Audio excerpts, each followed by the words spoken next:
Bem-vindos, pessoal, a mais uma questão de geografia que agora envolve geologia. Para ser mais exata, o vulcanismo. Vamos lá.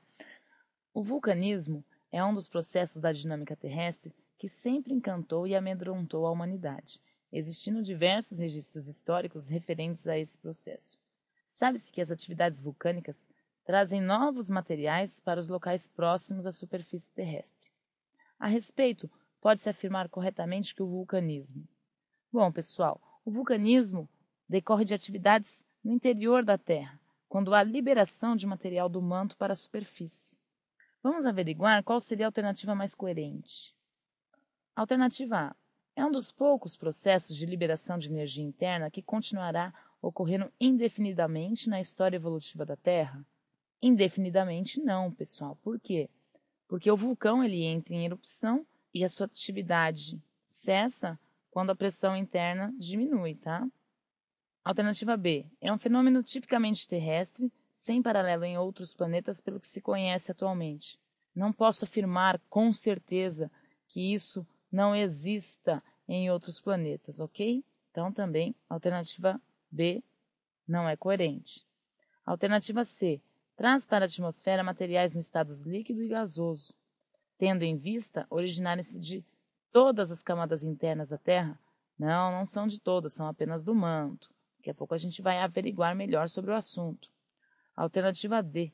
Ocorre quando aberturas na crosta aliviam a pressão interna, permitindo a ascensão de novos materiais e mudanças em seus estados físicos. Exatamente a alternativa correta. Quando materiais sólidos saem para a superfície, podendo estar fundidos, ou seja, líquidos, e alguns materiais também vão sair em forma gasosa. Alternativa E. É um processo responsável pelo movimento das placas tectônicas, causando seu rompimento e o lançamento de materiais fluidos. Não, o processo responsável pelo movimento das placas é o tectonismo. Porém, o vulcanismo ocorre quando há saída de material devido ao tectonismo para a superfície. Então, podemos descartar as anteriores e ficamos mesmo com a alternativa D. Mas vamos aprender mais e esse assunto é super interessante, né? Olha lá, temos aqui a imagem de dois vulcões, né? Um com emissão de lava propriamente dita e outro com emissão de fumaça, sim, e gases em geral. O vulcanismo é a atividade geológica que decorre de movimentos no interior da Terra, com grande liberação de energia e também com saída de material do manto. O vulcão espelha uma grande quantidade de materiais piroclásticos. O que são materiais piroclásticos, né? Fragmentos, como poeiras, cinza fina e grossa, pedras grandes, blocos, além de fumaça, gases e lava. Aqui nesse slide temos exatamente a lava em si. Já aqui, essa lava já foi se solidificando, se resfriando. Logo ela vai formar uma rocha vulcânica, uma rocha magmática vulcânica, ok? Vejamos também que está acompanhado de fumaça, de gases oriundos desse processo. Bom, pessoal, vamos entender um pouquinho a estrutura geológica da Terra para entender como é que acontece um vulcão, né? A crosta é uma camada fina, o envoltório rochoso da Terra, composto principalmente por rochas. Logo em seguida, nós temos o manto, que é a parte intermediária, que é formada por rochas em estado sólido, porém com comportamento diferenciado, devido às altas temperaturas e pressão que ocorrem no interior da Terra. Esse material do manto sofre alívio de pressão na saída para a superfície, formando então a lava do vulcão, que é líquida. E no interior da Terra nós temos o núcleo. O núcleo é dividido em duas partes, núcleo interno e núcleo externo. O núcleo interno é sólido, composto principalmente por metais pesados. O núcleo externo é líquido e está nas bordas do núcleo interno, ok? Porém, quando a gente fala de vulcanismo, pessoal, somente o material do manto está envolvido, tá? Bom, o mundo está dividido em placas, que a gente chama de placas tectônicas, que seguem exatamente os desenhos das áreas de maior ocorrência de atividades sísmicas e vulcões. Por quê? Porque essas placas estão se movimentando acima do manto, gerando grande liberação de energia, dando origem a terremotos e vulcões, ok? Então, por exemplo, o Brasil está no meio de uma placa tectônica, bem longe das bordas, né? Tanto da borda leste quanto a borda oeste. Por isso, a atividade sísmica aqui é leve, é de baixa magnitude. Porém, a região do Pacífico é a área conhecida como Círculo de Fogo do Pacífico, pois é uma placa tectônica que tem contato com várias outras. e por isso vai ter grande incidência de atividades sísmicas. Como é que acontece isso?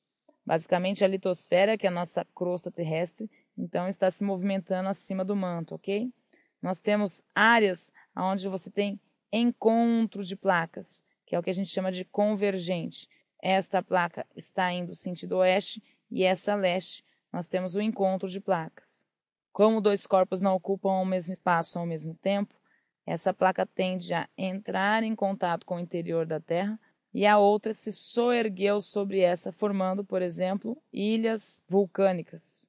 É o mesmo que acontece aqui, entre a placa de Nazca, a oeste da América, e a placa sul-americana.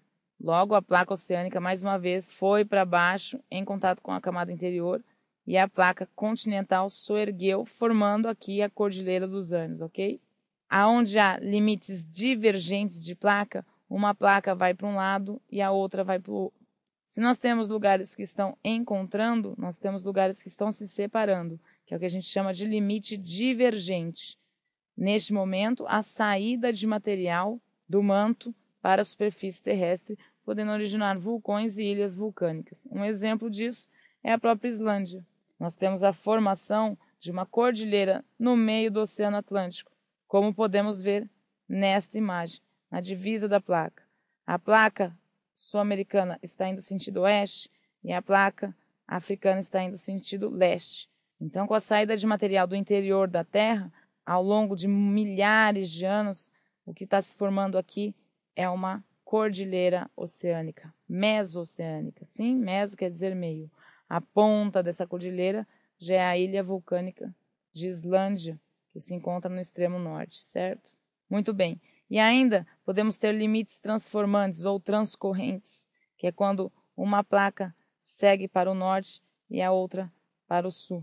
Por exemplo, o que ocorre entre a placa de Santo Andreas, que é o limite da Califórnia com o oceano, e a placa norte-americana. Então, o que está acontecendo é que essa placa está indo para um lado e essa para outro, dando origem a uma falha transcorrente. De qualquer forma, qualquer área de limite de placa pode ter atividade vulcânica e sísmica bastante intensa. Tudo bem? Então, as ilhas vulcânicas são formadas exatamente por esse material piroclástico e lava que vão se consolidando na superfície terrestre. Podemos ver nessas imagens de satélite a formação de alguns vulcões. Esse ocorre na Nova Zelândia. Interessante notar aqui o plantio nas áreas próximas do vulcão. Por quê? Porque aonde há derramamento de lava, vai dar origem a solos vulcânicos que são extremamente férteis e por isso aproveitáveis para a agricultura. E nessa imagem nós temos um vulcão numa ilha do Pacífico entrando em erupção. Aqui segue-se os gases e a fumaça que saem desse vulcão. Agora temos até mais propriedade para confirmar a nossa resposta. Vamos lá de novo. A esse respeito, podemos afirmar corretamente que o vulcanismo, então, alternativa A, é um dos poucos processos de liberação de energia interna que continuará ocorrendo indefinidamente na história evolutiva da Terra. Indefinidamente não é uma palavra que possa ser coerente com essa resposta, porque o vulcão não é eterno. Ele entra em erupção quando há uma grande necessidade de liberação de energia, de aliviar a pressão interna, ok? Então, a alternativa A realmente incorreta. Alternativa B é um fenômeno tipicamente terrestre, sem paralelo em outros planetas, pelo que se conhece atualmente. Não podemos afirmar que é sem paralelo em outros planetas, pelo contrário. Já foi identificado no Sistema Solar alguns planetas com existência de vulcões. Portanto, a alternativa B também incorreta. Alternativa C traz para a atmosfera materiais nos estados líquido e gasoso, tendo em vista originários de todas as camadas internas da Terra. Não se originam de todas as camadas, como a gente viu no esquema, apenas do manto, ok? Então, a alternativa C também incorreta. A alternativa D ocorre quando aberturas na crosta aliviam a pressão interna, permitindo a ascensão de novos materiais e mudanças em seus estados físicos. Muito bem. Essa é a alternativa correta, como acabamos de averiguar no esquema. Nós temos saída de material do interior do manto, que vem para a superfície, e vai dar origem a ilhas vulcânicas, rochas vulcânicas, que podem inclusive se transformar em solos vulcânicos muito férteis, ok? E a alternativa E É o processo responsável pelo movimento das placas tectônicas, causando seu rompimento e o lançamento de materiais fluidos. Também vimos que o processo não é esse. As placas movimentam-se acima do manto e quando há saída de material, que nós temos vulcanismo. Portanto, a alternativa E também é incorreta e ficamos mesmo com a D. Bons estudos e até a próxima!